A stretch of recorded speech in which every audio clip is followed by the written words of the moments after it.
जय हिंद दोस्तों, point break by RSR YouTube channel पर आप सभी का बहुत बहुत स्वागत है। आज हम लेकर आए बहुत ही महत्वपूर्ण टॉपिक सामान्य ज्ञान के प्राचीन भारत से। प्राचीन भारत के इतिहास से अक्सर एग्जाम में प्रश्न पूछे जाते रहे हैं। हमने इस वीडियो में उन प्रश्नों को शामिल किया है जो कि विगत परीक्षाओं में पूछे गए हैं और आने वाली परीक्षाओं के लिहाज से बहुत ही महत्वपूर्ण है। तो आप सभी लोग इस वीडियो को बहुत ध्यान से देखिए। वीडियो के लास्ट में मैं आपसे एक क्वेश्चन भी पूछूंगा जिसका आंसर आपको कमेंट बॉक्स में बताना है। शुरुआत करने से पहले अगर आपने अभी तक इस चैनल को सब्सक्राइब नहीं किया है तो प्लीज आप लोग इस चैनल को सब्सक्राइब कर लीजिए, क्योंकि मैं लगातार इसी तरह के वीडियोज लाता रहता हूं जो आपकी स्टडी में बहुत ही महत्वपूर्ण होंगे। तो चलिए स्टार्ट करते हैं आज का वीडियो। आज का हमारा पहला प्रश्न है, एलोरा में प्रसिद्ध दशावतार मंदिर किसने बनवाया था? दशावतार मंदिर, अक्सर मंदिर निर्माण से क्वेश्चन पूछे जाते हैं कि कौन सा मंदिर किस शासक ने बनवाया था या किसके काल में बना था। तो इसका जो आंसर हो जाएगा वो हो जाएगा ऑप्शन 2, दंतदुर्ग। किसने बनवाया था दशावतार मंदिर? वो बनवाया था दंतदुर्ग ने। चालुक्य शासक भीम प्रथम ने क्या बनवाया था? कौन सा मंदिर? तो वो बनवाया था सोमनाथ मंदिर। कौन सा? सोमनाथ मंदिर, काफी इंपॉर्टेंट है। कृष्ण प्रथम ने क्या बनवाया था? तो कृष्ण प्रथम ने बनवाया था कैलाश मंदिर। कौन सा? कैलाश मंदिर। ये कहाँ पर स्थित है? ये भी एलोरा में ही स्थित है। राजराज प्रथम ने कौन सा मंदिर बनवाया था? तो इन्होंने बनवाया था बृहदेश्वर मंदिर। कौन सा? बृहदेश्वर मंदिर, जो कि कहाँ पर स्थित है? वो स्थित है तंजौर में। कहाँ पर? तंजौर, तमिलनाडु में। चलते हैं अपने अगले प्रश्न पर। अगला प्रश्न है हमारा क्वेश्चन नंबर 2, शीशे के सिक्के किस शासक के द्वारा चलाए गए थे? पूछा गया है किन शासकों के द्वारा शीशे के सिक्के चलाए गए थे। तो इसका जो सही आंसर हो जाएगा वो हो जाएगा ऑप्शन 1, सातवाहनों के द्वारा शीशे के सिक्के चलाए गए थे। मौर्यों के द्वारा कौन कौन से सिक्के चलाए गए थे? तो वो चलाए गए थे चांदी और तांबे के। किसके? चांदी और तांबे के सिक्के बहुतायत में चलाए गए थे। गुप्त साम्राज्य में सोने के सिक्के चलाए गए थे और गुप्त काल को ही भारत का स्वर्ण युग भी कहा जाता है। चलते हैं अपने अगले प्रश्न पर। अगला प्रश्न है हमारा क्वेश्चन नंबर 3, कुड़िक किस राजा को कहा जाता है? कभी कभी एग्जाम में कुछ राजाओं के उपनाम पूछे जाते हैं या फिर उनके अन्य नाम। ये काफी बार एग्जाम में पूछा जाता रहा है। आपको कुछ प्रमुख राजाओं के अन्य नाम और उपनामों को जान लेना है, जहां से अक्सर एग्जाम में प्रश्न पूछे जाते रहे हैं। तो कुड़िक किस राजा को कहा जाता है? वो कहा जाता है अजातशत्रु को। किसको? अजातशत्रु को। इसका आंसर कौन सा सही हो जाएगा? ऑप्शन 2। बिंबसार को क्या कहा जाता है? तो बिंबसार को श्रेणीय या श्रेणिक कहा जाता है। क्या है इनका अन्य नाम? श्रेणीय या श्रेणिक। ये एग्जाम में पूछा भी जा चुका है। उदयन का अन्य नाम क्या है? तो उदयन का अन्य नाम है उदयभद्र। क्या? उदयभद्र। और महानंदन को हम अन्य किस नाम से जानते हैं? वो जानते हैं नंदिवर्धन। किसके? नंदिवर्धन। तो आपको इन चारों के अन्य नाम याद कर लेने हैं, ये अक्सर एग्जाम में पूछे जाते रहे। बिंबसार और अजातशत्रु का कई बार एग्जाम में पूछा गया है। चलते हैं अपने अगले प्रश्न पर। अगला प्रश्न है हमारा क्वेश्चन नंबर 4, यूनानियों ने किसे सेंड्रोकोप्टस नाम दिया? सेंड्रोकोप्टस नाम पूछा गया कि यूनानियों ने किसको दिया था। तो इसका जो सही आंसर हो जाएगा, सही आंसर हो जाएगा ऑप्शन 3, चंद्रगुप्त मौर्य को यूनानियों ने सेंड्रोकोप्टस नाम दिया था। इस तो सेंड्रोकोप्टस नाम दिया था, ये किसने दिया था? निरयाकस ने। किसने दिया था? निरयाकस ने। इसके अलावा और कौन कौन से नाम दिए थे? वो दिया था चंद्रगुप्त मौर्य को कहा जाता था सेंड्रोकोटस भी कहा जाता था। क्या? सेंड्रोकोटस। एंड्रोकोटस भी इनको कहा जाता था। क्या? एंड्रोकोटस। और इसको स्ट्रैबो ने पाटलिपुत्रक भी कहा है। क्या कहा है स्ट्रैबो ने इनको? चंद्रगुप्त मौर्य को वो कहा है पाटलिपुत्रक। अशोक के अन्य नाम क्या है? तो अशोक को देवा नाम प्रिय भी कहा जाता है। बिंदुसार का अन्य नाम क्या है? वो है अमित्र घात। क्या है? अमित्र घात। काफी बार एग्जाम में पूछा गया है। कालाशोक का अन्य नाम क्या है? तो कालाशोक का अन्य नाम है काकवर्ण। क्या है? काकवर्ण। चलते हैं अपने अगले प्रश्न पर। अगला प्रश्न है हमारा क्वेश्चन नंबर 5, रुद्रदामन का जूनागढ़ अभिलेख में अशोक को किस नाम से जाना जाता है? रुद्रदामन के जूनागढ़ अभिलेख में पूछा गया है कि अशोक को किस नाम से पुकारा गया है। तो उसका जो सही आंसर हो जाएगा वो हो जाएगा ऑप्शन 2, अशोक मौर्य के नाम से रुद्रदामन के जूनागढ़ अभिलेख में उल्लेख मिलता है। राजा अशोक का उल्लेख किस में मिलता है? तो वो निठूर के लघु शिलालेख में मिलता है। किस में मिलता है? निठूर के लघु शिलालेख में। अशोक वर्धन का जिक्र कहां पर है? तो अशोक वर्धन का पुराणों में जिक्र है। कहां पर? पुराणों में। और प्रियदर्शी राजा का कहां पर उल्लेख मिलता है? तो वो बराबर गुफा लेखों में मिलता है। कहां पे मिलता है? बराबर की गुफा लेखों में इस नाम का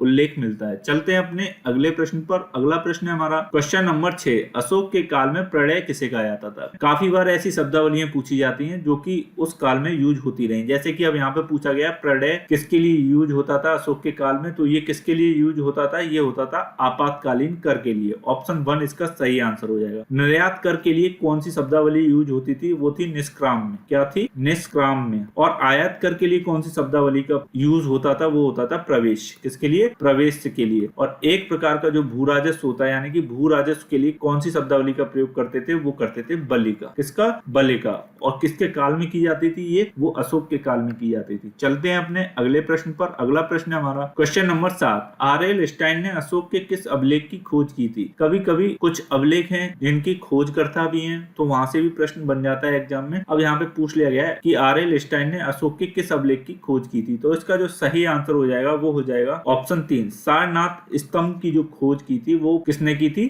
आर.एल. स्टाइन ने। यहाँ पर अब बात करते हैं इलाहाबाद स्तंभ अभिलेख की खोज किसने की थी, तो वो किसने की थी? टी.एस. बर्ट ने। किसने? टी.एस. बर्ट ने। गिरनार अभिलेख की बात की जाए तो ये खोज किसने की थी, तो ये की थी लेफ्टिनेंट कर्नल टॉड ने। किसने? लेफ्टिनेंट कर्नल टॉड ने इसकी खोज की थी। और रुमेनदेही के अभिलेख की जो खोज की है वो किसने की है? फेहरर ने। किसने? फेहरर ने। ये भी आपको याद रखना है। चलते हैं अपने अगले प्रश्न पर। अगला प्रश्न है हमारा क्वेश्चन नंबर 8। दक्षिणापथ का स्वामी की उपाधि किस राजा को दी गई है? दक्षिणापथ का स्वामी पूछा गया है, तो इसका जो सही आंसर हो जाएगा वो हो जाएगा ऑप्शन 2। सातकर्णी प्रथम को दक्षिणापथ का स्वामी की उपाधि दी गई है। किस किस की उपाधि मिली है? वो मिली है दक्षिणापथ का स्वामी, पश्चिमपति और प्रतिष्ठानपति की। खारवेल को किसकी उपाधि मिली है, तो वो मिली है उनको धर्मराज की उपाधि मिली है, बिच्छुराज की मिली है और राजर्षि की मिली है। कौन सी की? धर्मराज, बिच्छुराज और राजर्षि। ये 3 उपाधियां खारवेल को मिली हैं, कलिंग के शासक। और पुष्यमित्र सिंह को कौन सी उपाधि मिली है, तो वो मिली है औदभिज की। किसकी? औदभिज। गौतमी पुत्र सातकर्णी को कौन सी उपाधि दी गई, या फिर इनका अन्य नाम क्या था, तो वो था वेदों का आश्रय देने वाला,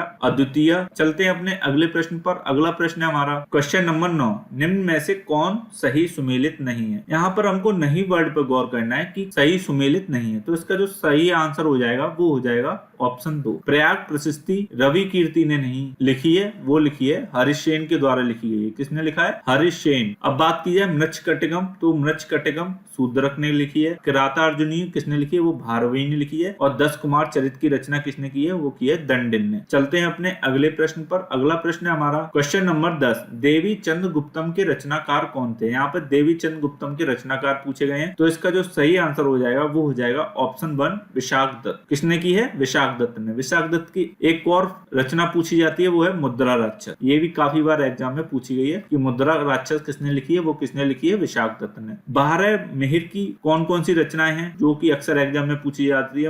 वो है बृहत संहिता और दूसरी है पंच सिद्धांतिका। कौन सी है? पंच सिद्धांतिका। वाघ भट्ट ने क्या लिखा है, तो इन्होंने अष्टांग हृदय की रचना की है। किसकी? अष्टांग हृदय की। और अगर बात की जाए बाण भट्ट की, तो बाण भट्ट ने हर्ष चरित लिखा है। क्या लिखा है? हर्ष चरित। चलते हैं अपने अगले प्रश्न पर। अगला प्रश्न है हमारा क्वेश्चन नंबर 11। महेंद्रादित्य की उपाधि किस गुप्त राजा ने प्राप्त की? महेंद्रादित्य की उपाधि पूछी गई है कि किस गुप्त राजा को दी गई, तो इसका जो सही आंसर हो जाएगा वो हो जाएगा ऑप्शन 2। कुमार गुप्त को महेंद्रादित्य की उपाधि दी गई थी। किसको दी गई थी? कुमार गुप्त को। समुद्र गुप्त को क्या कहा जाता है, या कौन सी उपाधि थी, तो उनको भारत का नेपोलियन कहा जाता है। क्या? भारत का नेपोलियन। चंद्रगुप्त द्वितीय को क्या उपाधि दी गई थी? वो दी गई थी विक्रमादित्य की। चलते हैं अपने अगले प्रश्न पर। अगला प्रश्न है हमारा क्वेश्चन नंबर 12। प्राचीन भारत में रज्जुक कौन थे? रज्जुक पूछा है कि प्राचीन भारत में कौन थे, तो रज्जुक प्राचीन भारत में मौर्य शासन के अधिकारी थे। कौन थे? मौर्य शासन के अधिकारी। ये भी एग्जाम में काफी बार पूछा गया है कि रज्जुक किसके शासन काल में अधिकारी हुआ करते थे, तो वो हुआ करते थे मौर्य शासन के। तो ये थे आज के हमारे प्रश्न। अब चलते हैं कल के प्रश्न पर, जो कि आपसे पूछा गया था। कल का प्रश्न था हमारा द्वितीय बौद्ध संगीति के अध्यक्ष कौन थे?